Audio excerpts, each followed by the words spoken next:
Hello and welcome to News Time. I'm Gaurav Kumar. Let's begin this edition with our top story. Those of you who have missed the funeral of a loved one don't need to fret. Cremation ground Antim Niwas at Noida has an option. They have installed closed-circuit televisions which can record last rites. Nazia Jaffrey, Sumaranpreet Kaur and Shiba Naz report. Technology has reached the world of the dead. Cremation ground Antim Niwas in Noida Sector 94 has installed CCTVs to capture the last rites. The idea is one of its kind in northern India. We came across a sick person, a paralytic person, who's lost his son. He could not go to the cremation ground. That man was very agonized on account of this, and he could not see the son being cremated. So that was the point when we got this idea. The CCTV facility was launched on 7 September 2008. These cameras are manually controlled. Each and every funeral is recorded. Manager of Antim Niwas says, talks are going on with BSNL to telecast it online. CCTV camera हमारे यहाँ 6 लगे हुए हैं, जिनमें से 2 ऐसे कैमरे हैं जो मूविंग सिस्टम पे चलते हैं. उसकी कंट्रोल हमारे हाथ में होता है. जिनकी ज़रूरत होती है या कोई हमें मांग करते हैं कि हमें सीसीटीवी के जो आप रिकॉर्ड करते हैं उसको सीरीज़ दो, तो उनको हम वो सीरीज़ प्रोवाइड कर देते हैं. For Rajiv Kapoor, who lost his mother recently, it comes across as a good facility. I feel that it is a good idea to have CCTV coverage here because one of my brother-in-law who is in America could not attend the funeral, and I would have easily recorded it for him and sent it there. Now for those who wish to preserve the last memories of their loved one, Antim Niwas is an option. With Shiba Naz and Nazia Jaffrey, this is Sumaranpreet Kaur reporting for News Time, AJKMCRC. Let's move on to our next story, which has some good news for foreign students studying in India. Thousands of students from across the globe come to India to study every year, but not many return with pleasant memories. In order to make their stay more comfortable, Government of India is taking a lot of measures for welfare of these international students. Our correspondents Kinle Shering and Kapu Malakar report. India over the years has become an educational hub. Every year, thousands of foreign students come to India. At present, there are about 50,000 foreign students. The less expensive education system and India's emergence as a global player are some reasons that attract foreign students. However, while in India, these international students face several problems.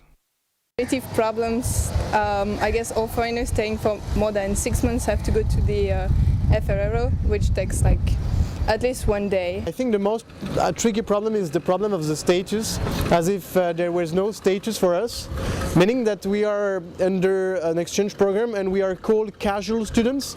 Casual students meaning students that are somehow useless. Their problems may not last long. The government has formed an interministerial committee to improve their welfare. The members have visited the universities, and there they must have had interaction both with the management as well as the students. So I think based on these things, the systems are, I'm quite sure, even with the slow pace of our decision making, is going to be streamlined. Foreign student associations in the universities are also helping international students to cope up. Things that need to be done is that foreign students don't really get much respect from the administration at JNU because it will help facilitate discussions and getting people involved and understand what their issues are and what their needs are. When the next batch of foreign students arrives in India, perhaps they can expect less problems. But that would be possible only if the government implements what they are planning right now. With Kapu Malaka, this is Kinle Shering reporting for News Time, AJKMCRC, Jamia Millia. Delhi government is slowly planning to replace blue lines with low-floored DTC buses. These blue lines, which have been on Capital's road for nearly 2 decades, support a number of lives. Deepu Shah has the story. Have you given a thought to the number of people who make a living out of the Blue Line buses? The drivers and conductors may be the only people who come to your mind. But wait, there are others too.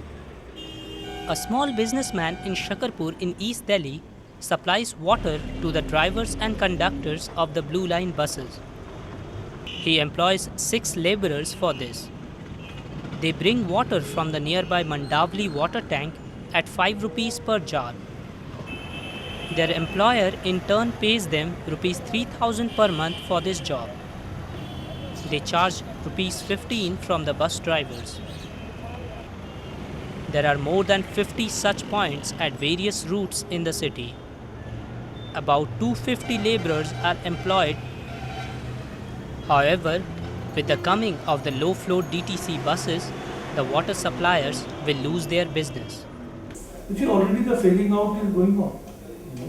We have already phased out nearly 1,300 buses. And in the next 1.5 years, we will phase them all out. Till the time all the Blue Line buses are phased out, the water suppliers will be busy in their work. But soon they will have to look for a new alternative.